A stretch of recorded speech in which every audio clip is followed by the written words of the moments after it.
Bismillahirrahmanirrahim. Alhamdulillahi rabbil alamin. Wassalatu wassalamu ala asyrafil anbiya'i wal mursalin. Sayyidina Muhammadin wa ala alihi wa sahbihi ajma'in. Ila an qala wa syurutu karahiyatil ma'il musyammas tis'atu syurutin fa idza ikhtalla syartun minha zalatil karahah wa hiya majmu'atun fi qawli ba'dihim. Kemudian kita lanjutkan pembahasan sebelumnya, yaitu pembagian air dari segi hukumnya. Itu ada pertama dibagi menjadi air mutlak namanya. Air mutlak itu air suci dan mensucikan. Nah, air mutlak ini terbagi menjadi dua. Air mutlak yang tidak makruh untuk digunakan, dan ada air mutlak yang makruh untuk digunakan. Nah, air mutlak yang makruh untuk digunakan diantaranya adalah air musyammas namanya. Air musyammas itu air yang terkena sinar matahari. Nah, itu pada umumnya. Tapi di samping itu juga ada syarat-syarat tertentu supaya dikatakan air itu musyammas, sehingga makruh untuk digunakan. Nah, ini syarat-syaratnya. Air musyammas itu ada 9 syarat. Dan 9 syarat ini harus terpenuhi, baru dia dikatakan air musyammas. Kalau satu syarat saja tidak terpenuhi, maka hilanglah kemakruhannya. Begitu. Nah, 9 syarat itu, yang mana syarat yang 9 itu terkumpul, disimpulkan di perkataan sebagian ulama dan berbentuk syair. Qad karrahu musyammasan ta'athara halata ta'thirin lihayyin qurira. In fi ina'in muntabi' la naqdi biwaqti harrin la biwaqti bardi. Bibadanin bibaldil harri walam yakun muayyanan walam yakhshal alam. Wahia nasran. Nah, ini yang dari 9 itu dari syair tadi itu. Yang pertama, syarat dikatakan air itu musyammas ayyata'athara bi hararati syamsi. Air musyammas makruh digunakan, walaupun bisa dipakai tapi makruh.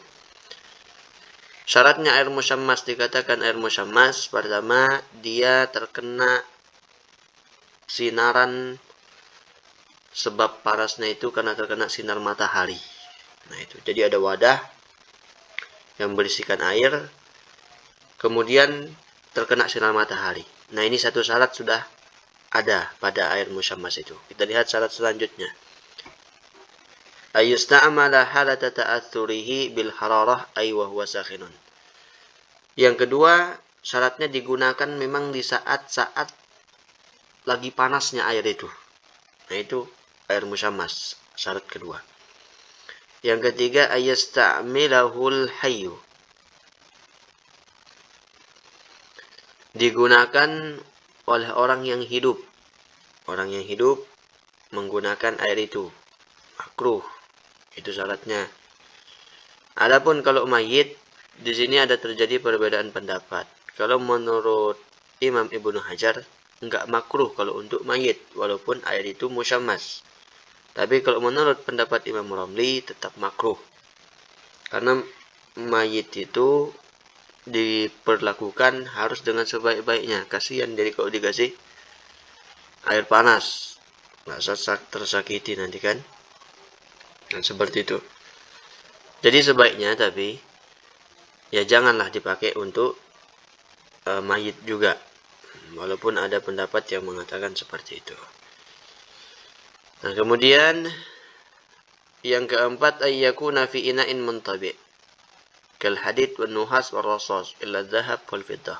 Wadahnya, wadah air itu setelah dia terkena sinar matahari, dipakai di saat panas, dipakai oleh orang yang hidup. Keempat, syaratnya wadahnya harus terbuat, tempat air itu wadahnya dari besi, tembaga, nikel, begitu, timah. Nah, itu syarat-syaratnya. Kalau wadahnya itu terbuat dari emas atau perak, kemudian ada isinya air, dan terkena sinar matahari, itu enggak musyammas namanya. Karena syaratnya itu harus dari logam. Baru dia dikatakan air musyammas. Sama. Kalau air itu terkena sinar matahari, tapi wadahnya itu dari ember, dari plastik, dari gentong. Nah, itu bukan air musyammas namanya. Karena tidak terpenuhi syarat yang keempat ini. Nah itu. Kenapa emas dan perak enggak apa-apa? Karena emas dan perak ini bersih. Artinya ketika terkena sinar matahari itu tidak mengeluarkan karatan. Beda sama logam. Kalau terkena sinar matahari dikhawatirkan keluar karatannya itu. Sehingga itulah yang membuat alasannya itu juga dikatakan itu makruh. Yang kelima, ayyakuna fi waqtin harin. Digunakan memang di musim yang sangat panas. Musim panas seperti itu. Di Indonesia enggak ada. Ayustamala fil badan la fi thawb. Digunakan di badan untuk wudu atau untuk mandi. Tapi kalau digunakan untuk membersihkan pakaian, dia sudah enggak makruh, enggak apa-apa. Nah, ini untuk badan. Ayyakuna fi qutrin harrin kal Hijaz wa Hadramaut. Ini berlaku di tempat-tempat negara yang memiliki cuaca yang sangat panas seperti Hijaz dan Hadramaut. Ke Indonesia enggak. Alla yata'ayyana bi an wujida ghairuhu. Masih ada ditemukan air selain itu. Ini ada air yang berisikan wadah emas. Emasnya berisikan air. Wadah apa? Wadah besi gitu. Wadah besi logamnya berisikan air terkena sinar matahari dan terpenuhi syarat-syarat sebelumnya tadi. Tapi ada air yang lain. Kalau ada air yang lain, dia gunakan air itu makruh. Kan masih ada air yang lain. Kenapa nggak pakai air yang itu? Kecuali memang nggak ditemukan air selain itu. Nah, begitu. Alla yakhshal alam fa in khashiyal alam haruma alaihi taharatu minhu. Dia tidak khawatir akan sakit, terkena kesakitan dengan sebab menggunakan air itu. Kalau dia khawatir akan terkena penyakit dengan menggunakan air itu, mungkin kulitnya menjadi gimana setelah menggunakan air itu, kalau dia khawatir bukan makruh lagi tapi haram digunakan. Nah itu. Nah inilah 9 syarat dikatakan air itu musyammas, dan 9 syarat ini harus terpenuhi. Satu tidak terpenuhi, maka hilanglah kemakruhannya dan tidak dikatakan sebagai air musyammas. Intinya intinya wadahnya itu yang dilihat juga. Kalau dari gentong ya bukan air musyammas namanya. Kemudian illatul karahah. Apa sih alasan kok bisa dimakruhkan menggunakan air yang musyammas itu? Kenapa makruh?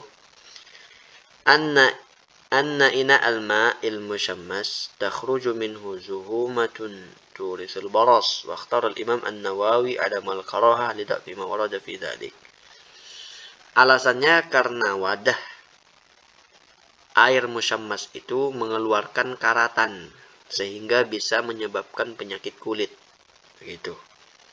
Tapi kalau menurut pendapat Imam Nawawi itu enggak ada kemakruhannya karena dalilnya sangat lemah tentang hal itu. Kama qala sahibu Safwati Subat. Nuqtah. Wakhtira fi musyammasin la yukrah. Nah itu kita sudah selesai dari pembahasan macam air yang pertama, yaitu air suci mensucikan atau yang dikenal dengan air mutlak, yang dibagi menjadi air musyammas dan air yang tidak musyammas atau tidak makruh digunakan. Sekarang yang kedua, Atsani at-tahiru fi nafsihi ghairul mutahhiri li ghairihi wa minhu al-musta'mal. Sampai sini lah dulu, nanti kita lanjutkan sedikit aja. Kita lanjutkan di pembagian air yang kedua ditinjau dari segi hukumnya, yaitu air yang suci pada dirinya tapi tidak bisa mensucikan untuk yang lain. Wallahu subhanahu wa ta'ala a'lam.